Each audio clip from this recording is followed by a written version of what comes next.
Beautiful. We've got the recording started. Everything's ready. Welcome and good morning. This week you spent some time looking at some videos and listening to some videos about story. You may have read around it. Some of you have contacted me and we've had some small conversations about story. And those of you who came, or Mark who came last week to Presentation Mastery, actually had a chance to try out some of the concepts of story. One of my strong beliefs around story is that you can link anything to anything, that if the story is a good story, or if your point is an unexpected or interesting point, and the story isn't too long, people love it. We love to have our brains tickled. We love to be entertained, and that's everybody. You've just got to find what's entertaining and interesting for a crowd. So let's talk about good story. We actually in the videos looked at the Walter Mitty problem. People feel that their own stories about their own world and their own experience can be uninteresting. We talked about the importance of universals and matching story to your audience, and we'll talk more about that. And next week, in next week's videos, we're going to look at how do you create fast rapport with your audience, and part of that is telling them stories or working with stories that they can identify with, and they can often be stories, dumb stories like burning your fish fingers in the microwave, or being delayed on the way into work, having your power go out, and dealing with having no candles, not being able to charge your mobile phone because the power went out. These are all topical questions in Sydney right now. So the Walter Mitty problem is essentially believing that we're not important enough, but in fact it's not about us, it's about the universal experience, and those ordinary experiences are good. Let me just do that. All right. So the Walter Mitty problem, here we go. Great. We want to talk about relevance. Stories do not have to be relevant with their content. We've talked about this in the videos. Stories need to be relevant to the audience, and you know now that the magic way to say that is to actually say, so the reason I'm telling you this story is, when you make relevance post facto, audiences go, and they get that lovely aha moment. Finding stories, we'll talk more about this in a little while, but essentially you don't have to find stories, stories find you. When you start to look for stories, stories will find you. And then, of course, the important reason, one of the reasons people don't use story is time, and essentially this is about stories need to be succinct. You need to have a stock of stories. We'll talk later about a story matrix, setting up a series of stories that you've had a chance to tell at dinner parties, or to your clients, or to your employees or your staff, so that when you're in a presentation you can make that story succinct. So let's talk about the characteristics of a good story. All true and good stories that are actually from a person's life start with when. So, fairy tales, once upon a time. You will remember the story about the fire at the chateau that I told in the videos, and you can't help yourself. You go, it was about 2 years ago. I had gone to France for my birthday. Most stories will begin with, it was last Wednesday, or it was when I was a couple of years ago, and I was looking for a job. It was last week. It was just this morning, yesterday, the other day. These tell you they're real stories, and that's important because we want the story to be a story, not a list, not an opinion. The best stories come from the I. They're things that you have seen, and you use the word I. I was la la la. Even if you say I was in France and someone told me this story, it's about being something that you can experience. By the way, it makes it easier to remember if you've experienced it. And the good stories, you tell them in the now. So there I am. I'm at the chateau. I'm hanging out, reading a book on the balcony, and Barry comes down, burtling down the stairs and goes, "There's a fire!" That's in the present tense. It takes some practice, because we tend to want to say it was last week and therefore I used to, or I did, I was there and this happened. versus I'm doing it now. Listen to stand-ups. They will tell the story in the present, like it's actually happening now. Check it out. See if you can do it. As we've already discussed, the best stories have universals in them, things that the audience can identify with. So this is easy if you're telling case studies. You know, you're working in a factory and you're telling them stories from the factory. This is easy if it's something that you know, you're a surgeon, here's a story about a surgeon. But it's also easy if it's something that everybody experiences. So a story about, like I said, allergies and cats. Everybody knows someone who's had an allergy. A story about getting lost in traffic, a story about losing your mobile phone. These are all universals. This happens to all of us. Not being able to find your glasses, or having a birthday, having all of those celebrations, birthdays, Christmases, weather. These are all universals, things that we all experience in our environment. So the more you know about your customer, the more you know about your audience, the more you can exploit these universals, and the universals can be more specific. But even if you don't know them well, they are all people. They've all had birthdays. They were all children once. They all know how difficult it is to find a park on a Saturday night in a busy shopping mall. They all know these things. It's a universal, so they can identify with it. By the way, if those universals are tailored to your audience, that's even better. And it's a story, not an opinion. So I get a lot of people think they're telling a story when they say, I hated how this happened. So the Seinfeld thing, what's up with that? Seinfeld uses universals in that kind of what's up with that, you know, you get into a taxi and this happens.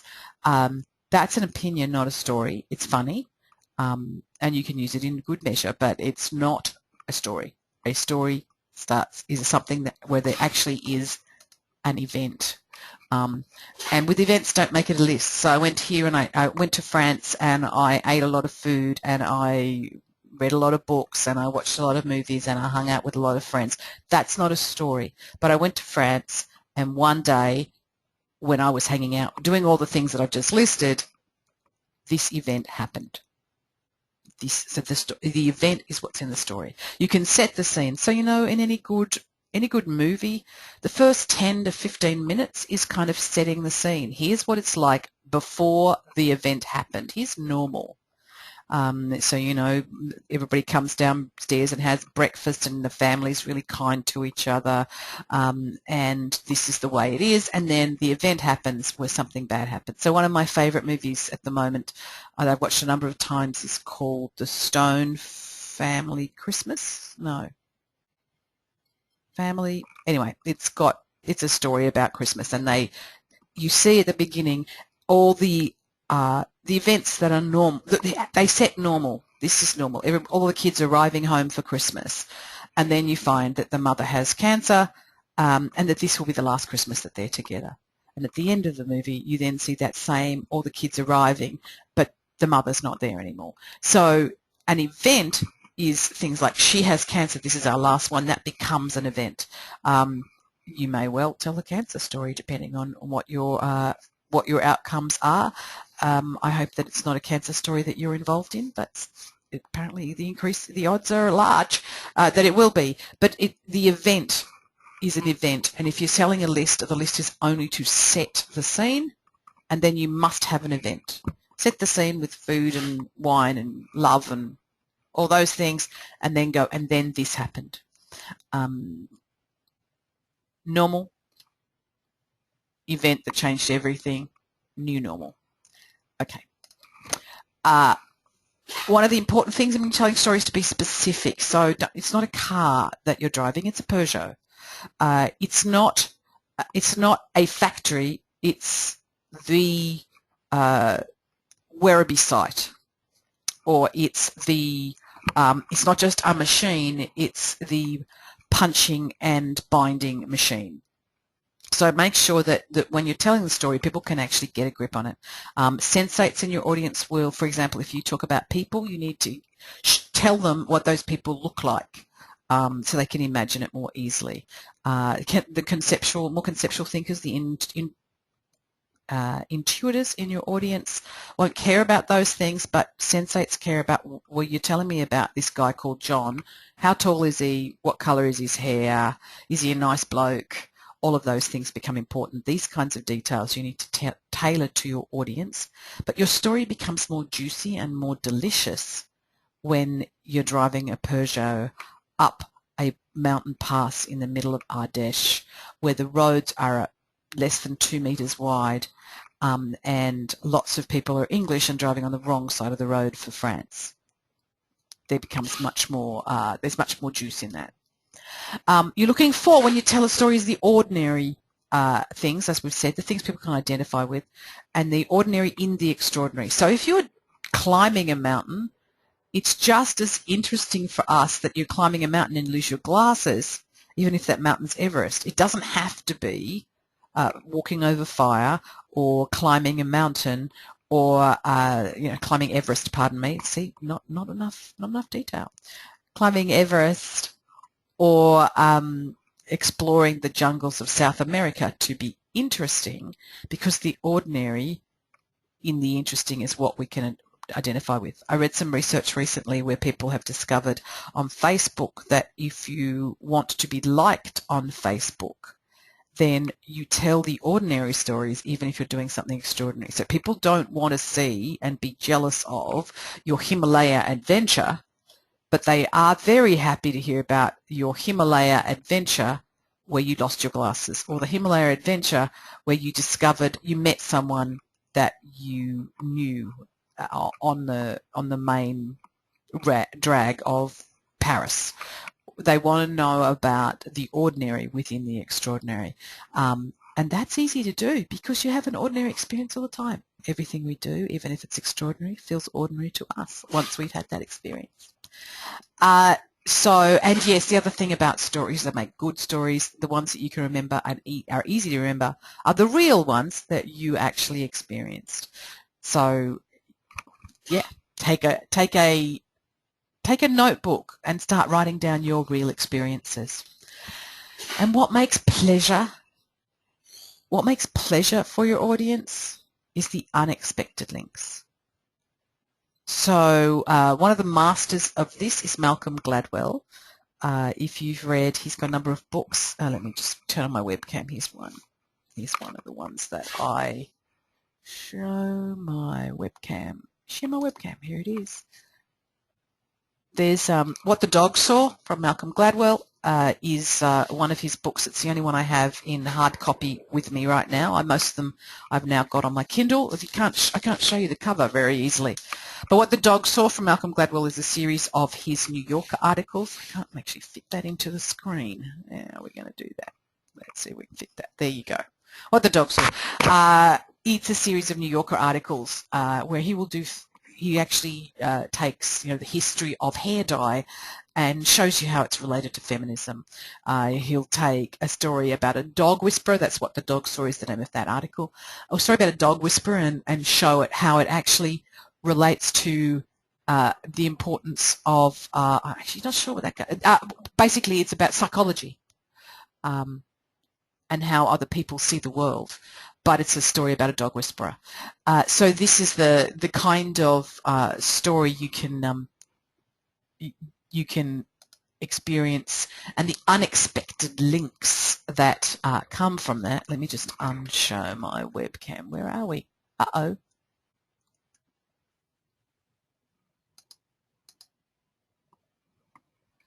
Oh dear.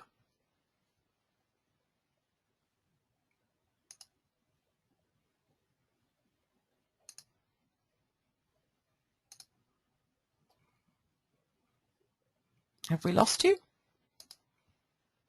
Oh, there you are. Excellent. Sorry, I thought I'd lost you. Okay, I'm going to stop sharing my webcam and go back to this. And then the important thing, as we talked about before, is that you practice the stories. And you don't have to practice them in front of a camera or a video. You can. But it's important that you have practiced them. Tell them at a dinner party. Tell them at a lunch. Make an appointment for coffee with people and make sure you slip in your new story that you're practicing. You can even say, I just want to practice this story. Can I tell you this story? It's about getting more and more clear on what the story is about, and more clear on the reason I'm telling you this story is because you want to surprise and delight your audience. And by practicing, you can get rid of the ums, the ahs, but also the side diversions that are of no use to you. And if you want to, and I highly recommend this, certainly if you pay any attention to the work of Brené Brown, you want an emotional response to this story. I loved it. I hated it. I was afraid. I was happy. There are 4 basic emotions. If you're ever thinking, what do I think? How do I feel about this? Rather than what do I think about this? How do I feel about this? Am I mad, sad, glad, or afraid? Mad, sad, glad, or afraid. And it doesn't matter which one you choose, but having an emotional response makes you vulnerable, makes you available to the audience. And the more available you are, the more vulnerable you are, the more courageous they find you. And people admire courage. It makes you real. It makes you easy to relate to. So when I first started consulting, I remember people, when it was kind of like never get involved with a client, it was all very much about being impermeable. And what I am finding, the older I get and the more I watch people, is the better consultants are actually emotionally engaged, not only in their assignments, but with their individual people. That people appreciate that you're not a robot, and they like being aware of that you're a real whole person and that your world is just like their world. You get more rapport. And when you get more rapport, you get people signing on. We'll talk about that next week in the videos. Okay, here is a story spine that may help you. It's essentially bringing into play all of those things that we've talked about so far. It was 3 weeks ago, whatever time it was. I went somewhere. I saw something. I found something. I did something. Here's how I feel about that. And why I'm telling you this story is, so that's the 4-point procedure, if you like, for using a story. One of the things that I hate, but it kind of works, but no, I hate it because I hear it too often because I teach stories. I hate it when people go, oh, that reminds me of a story, blah, blah, blah, blah, blah, blah, blah. You don't have to do that. You don't have to frame that I'm about to tell you a story. You just started telling a story. Listen to people in social situations. They are constantly diverting to tell stories. Yeah, look, I had that same problem last week. I was just trying to open my car. I turned my key and the key crumbled in my hand. Like, how dumb is that? There's a story. Here's how I feel about it. I felt like it was really annoying because then when I rang Toyota to find out how much it was going to cost, it took 3 phone calls, 5 emails to find out it cost me $300 to replace the key. How do I feel about that? I feel pretty annoyed about that, and I feel there must be a better way. So look, I mean, the point is these kinds of things, you gotta roll with it.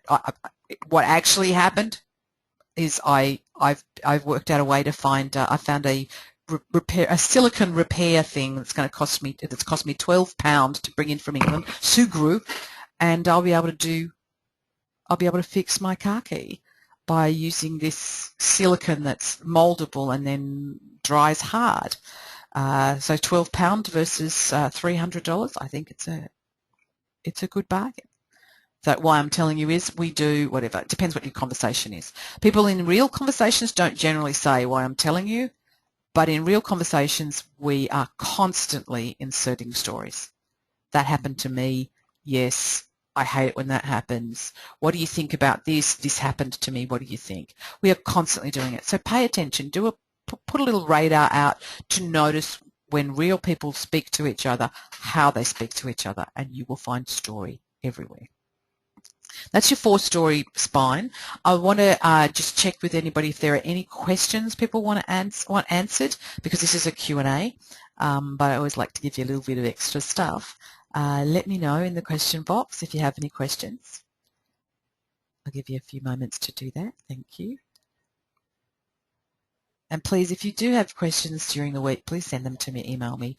We'll either we'll deal with them during the Q&A, or if they're applicable to the whole group, we will bring them up here if they're applicable to the whole group, we'll do them here. And if they're just applicable to you, we'll deal with them. I can send you links or whatever. So any questions that you have in the question box. Excellent. You're not as questiony this week as you were last week. That's an interesting thing. Last week was all about questions. So there's some irony in there. Well, I don't know. All right. So okay. Here's let me give you some more stuff. Thank you for that question. Here's a question about how do I find stories. Let me give you some examples. I pulled some of my books off the shelf to give you some examples. Let me show you my webcam. Here it is. There you go. So we've got What the Dog Saw. We've spoken about that. Any Malcolm Gladwell. He did The Tipping Point.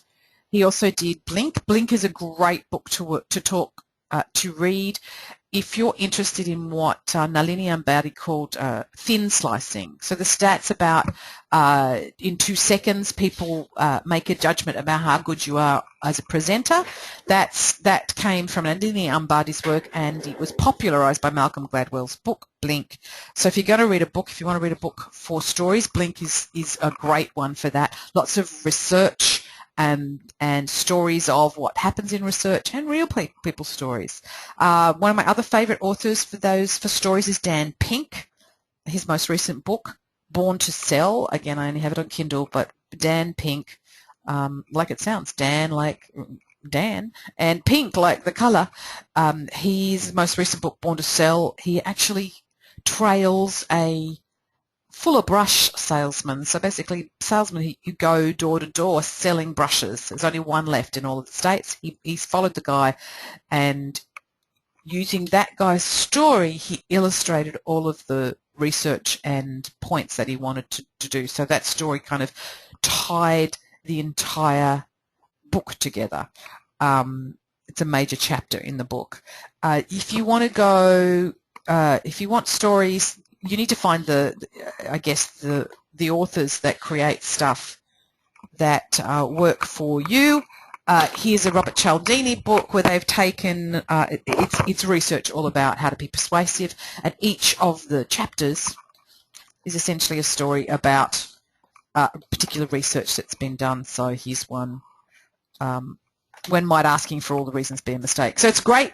It's a great book to read to kind of find persuasion elements, but also the persuasion stories are also research stories. So that's a Cialdini. If you haven't read Robert Cialdini's original book, Influence, The Psychology of Persuasion, you must. It's a classic now. It's if you try to get anybody to do anything, from getting your kids to go to sleep or put on their pajamas and brush their teeth, to asking your boss for a raise or a time off, or getting your colleagues to move their desks so that you get a better desk. All of these things are persuasion.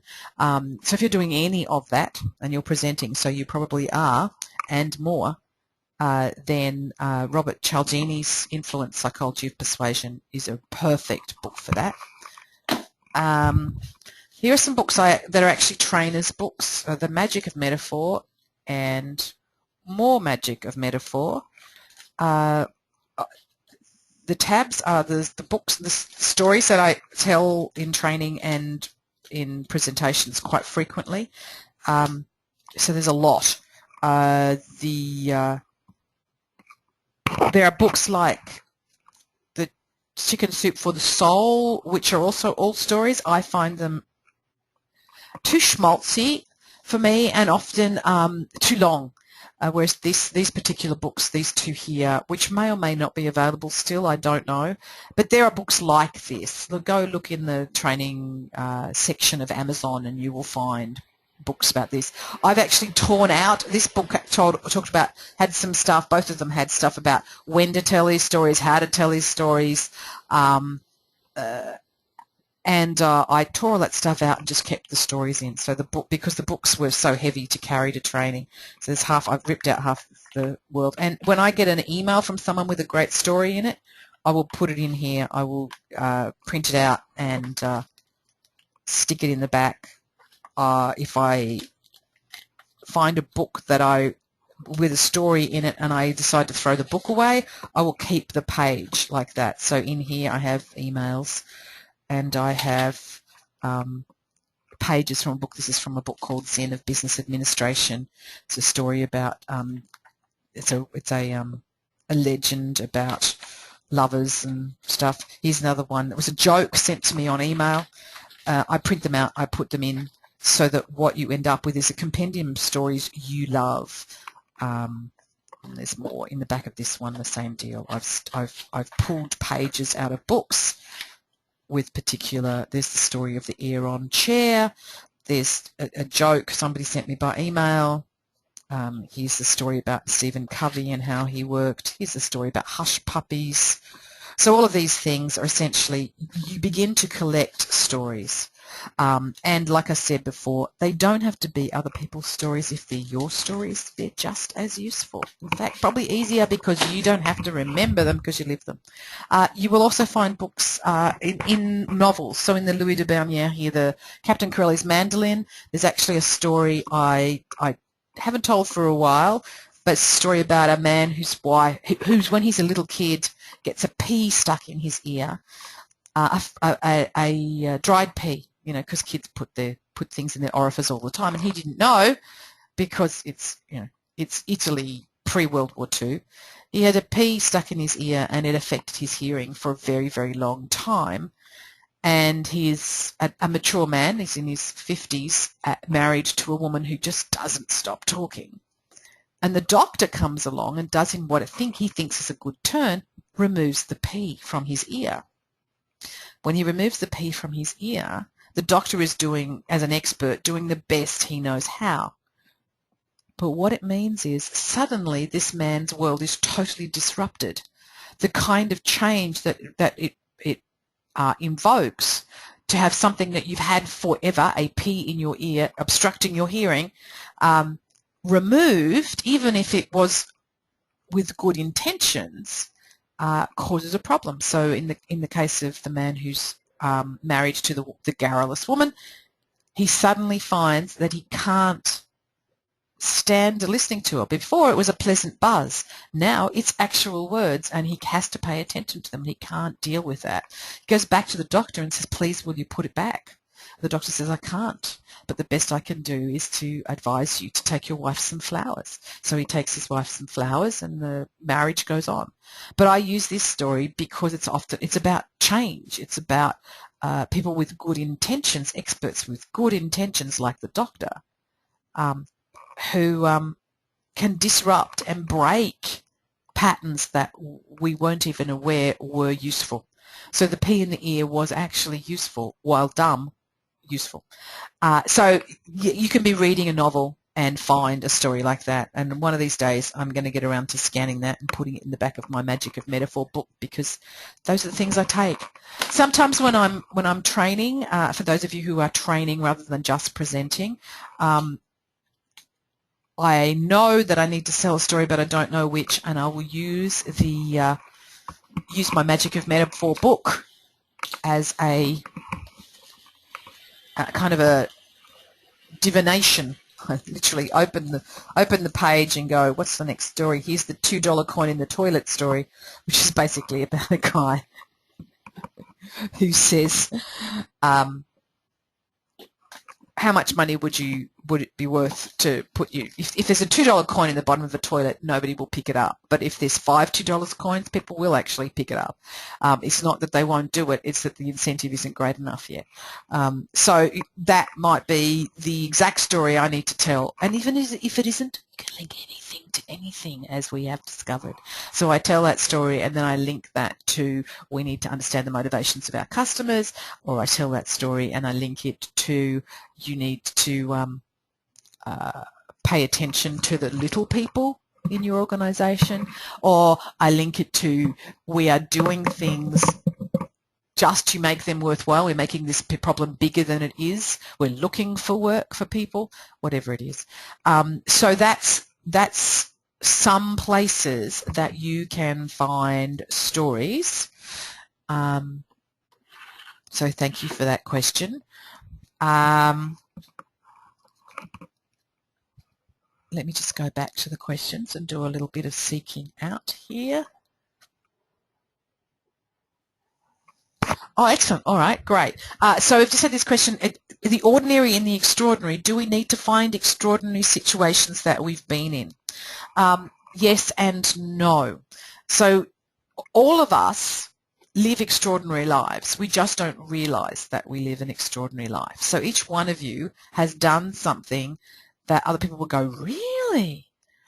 What we need to do is not so much look for the extraordinary situations that we've been in, but to recognize that other people find it extraordinary. So some of the people in the audience, I know, Mark, you have done Tony Robbins training where you will actually have walked over fire and been with people walking over fire. And so for those people, that is not extraordinary. If you've done Tony Robbins training or any of that kind of training, you will have broken boards with your fist. You will have jumped off, abseiled. You will have done heaps of things that many people would find extraordinary, but we think of as ordinary. So part of what becomes important when you're telling stories is to find the thing that we can all identify with. Like I said, you must do your homework. Know what your audience is into. The people who have been to professional development and personal development where they break boards and abseil off cliffs will find that ordinary, and it becomes a universal for that group of people. But if they have never been, no one in your audience has ever been to a Tony Robbins style G-up personal power kind of seminar, they won't necessarily have done that. So telling them a fire breathing story or a fire walking story is exceptional for them. So you need to find the ordinary in it to make them be able to let them to be able to identify with it. I heard a story in January. I listened to a man in New Zealand who had been climbing a mountain in New Zealand when a volcano erupted. And while I couldn't identify with even the desire to climb a mountain, especially near a volcano, and to find that exciting, what happened when he told his story and he started to talk, he actually had a diagram to show that this is the hut, this is where I was sitting in the hut. This is what was happening 4 seconds before the volcano erupted. This is what happened in the 5 seconds that we had before the whole place filled in and my leg was crushed between parts of the hut. I could identify with it because it was, once it became, here's a geography thing, it's about this is where it is. I could go, okay, I can identify with that. You're sleeping in a hut. I've slept in a hut, or I've slept in a room, and it's the same. So the extraordinary is important, but when you find the ordinary for the audience in it, that's what becomes interesting. And the reason that he told the story was he was a motivational speaker and he wanted people to join his a scheme like the Duke of Edinburgh for people to do excitement. He survived the volcano. He lost one of his limbs. He talks about when he became a teacher. After that, he went back to teaching, and he would get the naughty kids got to polish his leg for him. He'd literally take his leg off from the classroom and give it to them to polish. And that's extraordinary. To have for me, there's not many people in my circle who have a no leg, only one leg. But the ordinary in that story is that in classrooms there are naughty kids, and we know that. We've been them, or we've seen them, or we've been part of it. So you don't have to find extraordinary situations that you've been in. Because you've lived it, it probably is extraordinary. And what we want with the audience for more rapport is more ordinary. That doesn't mean don't tell the extraordinary stories. It means tell the extraordinary stories and make sure that you can make it approachable and meaningful for the people who've never had it. So don't exclude them from the experience. include them in the experience. Lots of the comedy comes from recognizing the ordinary within the extraordinary. So if you're seeing a show about Greek gods interacting, that's extraordinary. But if those Greek gods are interacting and really what they're playing is normal husband and wife situations, where are my socks, Hera, and Hera saying, look in your desk, look in your drawer, Zeus, that becomes funny, and we can actually relate to that. There's Robert McKee, who wrote a book called Story, and is around the world basically running seminars on how to write stories for films. He talks about the opening scenes of Alien, where it's essentially while they are on a spaceship, when you listen to the conversation, they're essentially truck drivers. And so when people are truck drivers, we know what how a truck driver interacts, and we can identify with that. It's just that the truck they're driving happens to be a spaceship. But really, people are universally the same, and that's what makes films good. That's what makes movies great. It's what makes story good, is that we can get into it. Extraordinary situations are great, but not necessary to make an audience pay attention. Excellent. Let me see. Well, now there was another question. Let me just find that one. What have we got? Oh, I want to talk about the story matrix. Essentially, one of the things, if you're doing the same kinds of presentations over and over, and we tend to have an expertise, you can create a story matrix. Here's what it looks like. There is one in the Presentation Mastery Manual for Mark, who's been to Presentation Mastery, and we talked about it then. But essentially, what it is this. Why do you want it? So you don't have to prepare. It makes it faster to prepare. When do you use it? Once you've set it up, you probably never use it again because it's in your head, but it's always there when you need to have a story. So let's say you're presenting. I'll use my example because hey, it's my webinar. Just adjust that camera a little bit. That's better. Look at that. Who knew? We can make that all not crooked. This is my gemmied webcam on a top of a lamp. This is a lamp you're looking at. My webcam is suspended over a table so I can draw. I found it better than flip charts. Let me know what you think. Let's say you are often the themes of what you're presenting or your outcome is to get people to make change. Then you need some stories about change. Let's say that not only do you want them to change, that you want to actually get them to look at things differently. And you also want them to take action. Now, I've just made these up. Take a moment now, write down your 3. So let me know what your 3 are. Put them in the box for me. What are at least 3 categories of stories, or 3 categories of ideas that you are constantly getting people to do? Change, looking at things differently, and taking action are things that I'm constantly nagging people, clients, to do. What are the things that you have? Let me know what they are in the box.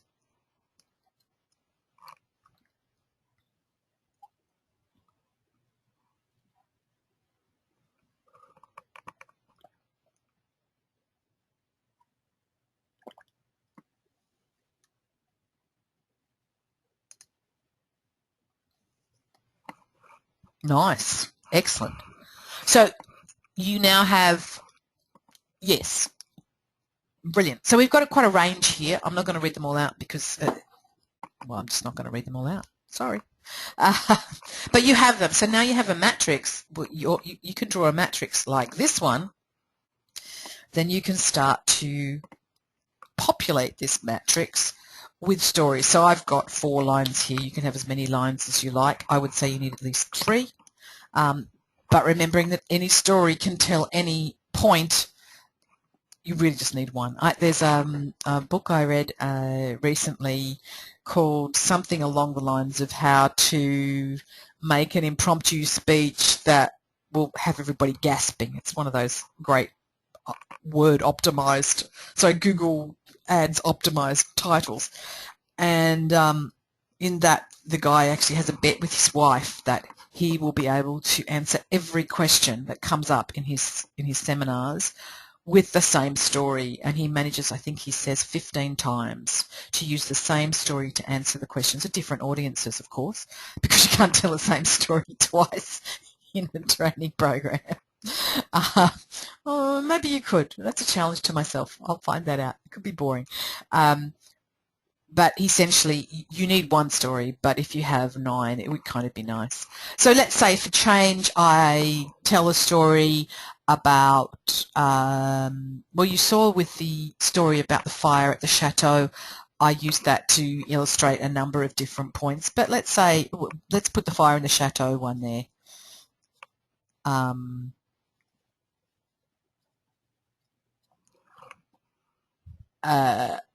That's a story I could tell for change, because essentially it's about when things happen, we need to respond to them. It's actually more of a take action. Yeah, I could put it over here as well.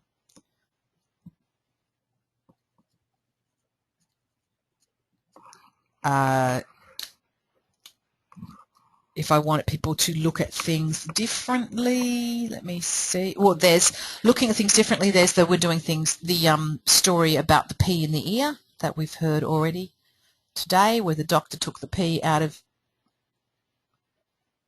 the Italian man's ear. That could be a story about looking at things differently. Sometimes what you're doing, you're in high intentions, but you need to look at it differently. What other stories have I told today? We had the history of hair dye, for example, could be, I didn't tell you that story, but it's a Malcolm Gladwell story. It could go in the look differently space. Let's see. I have a story about, there's a Milton Erickson story. If you've seen my Ignite 13 talk, which is on my website, I tell the story of Milton Erickson, who is the father of hypnotherapy, and he was living on a farm as a child, and a horse wandered into the yard. He delivered the horse back to its home, and when he got it there, his distant neighbours said, "How did you know where the horse belonged? How did you know it was our horse?" They didn't know him. They'd never met Milton before, but here he was. Milton came in on the horse, and Milton just said, "Look, all I did was pointed him towards the road, and every time he stopped to eat, I pointed him to the road, and he just went there." This is about taking action. It's also about going with the flow. So I could put Milton's horse story in there,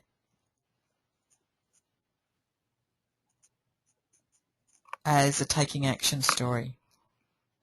The need to change, and it could be my car key story, where my car key broke in my hand, and dealing with, do I pay $300 for this? Do I fix it? How do I do that? We need to look at things different. We need to make a change, because $300 is not an acceptable amount of money to pay for a car key when the car itself is probably only worth $2,000, maybe a bit more, but so essentially you fill in this grid with stories that you know are appropriate. Now, they can be case studies, they can be real things, they can be, so if I'm working at the moment with a client, and they have backup systems. They have a SAP system, and they have a SAP system, and then they have an Excel spreadsheet that backs up the SAP system, and then everything's also backed up on Lotus Notes, and it's also on their P drive, and for good measure they print things out and then scan everything back into the P drive as well. So they have 5 kind of backup systems. So that would be a story that I could actually tell about over preparedness, or it could be the reason to tell a story. But part of that story is that we constantly backing ourselves up, and this is not necessary. We can trust that one of the systems works, and having one truth, having multiple truths is hard. So essentially you get to fill in these stories in here, because then when you're looking for a story, when you're prepping, you don't have to comb your brain or go researching for stories. You can pull out your matrix, keep it on Evernote, or keep it on a hard drive, keep it in your Word files, keep it in your keep it in your wallet, if you like. Laminate it, keep it, print it, and put it above your desk. Find 6 stories or 10 stories or 9 stories that are relevant to your client's needs, and put them on the matrix. And then when you're preparing, remember to go back to these. The exercise, by the way, of actually populating this matrix will in itself make you more aware of story. And when you're more aware of story, then you can actually notice that you're telling stories all the time. You are constantly telling stories. We are all constantly telling stories. And the reason I'm telling you this story, that's your piece of gold. Because any story can be interpreted any way. Any one of these stories could be for any one of these column headings. But knowing that, and you putting in that piece of gold, the reason I'm telling you this story is you'll find way more value in the stories. So it looks like we've kind of running out of questions. If anybody has a question, let me know. But it may be smarter for us to finish now at 10:46, and you can take the next 14 minutes before your next meeting and populate that story matrix. Write down your favourite stories. You can do it the other way around if you like. Write down your favourite stories and then decide which one of the 3 headings they go into, or what's a heading, what's a story. Either way, what you end up with is a fantastic preparation tool. And like I said, once you've done the preparation, your brain has done that thinking. So next time you're in an impromptu, improvised situation, you need a story, you go, oh yeah, what about the story about the mother mouse who barks at the cat and then says to her children, never underestimate the value of a second language. That's about looking at things differently. I could put that in here. Mother mouse. So yes, if you have no further questions for the box, please take the next 14 minutes and populate your matrix. There will be videos coming out to you in the next 24 hours. I believe there's queued to send to you in the next couple of hours. I will send you the link to this recording if you want to watch it again, and you will receive that by the end of the day as well. Anything else? Send me a question. We've got one more set of videos and one more Q&A. So please, over the next week, really think about what are the questions that you have so that we can make sure that next week's Q&A answers all of them. Thank you very much for paying attention. May your day be filled with excellent stories. See you later.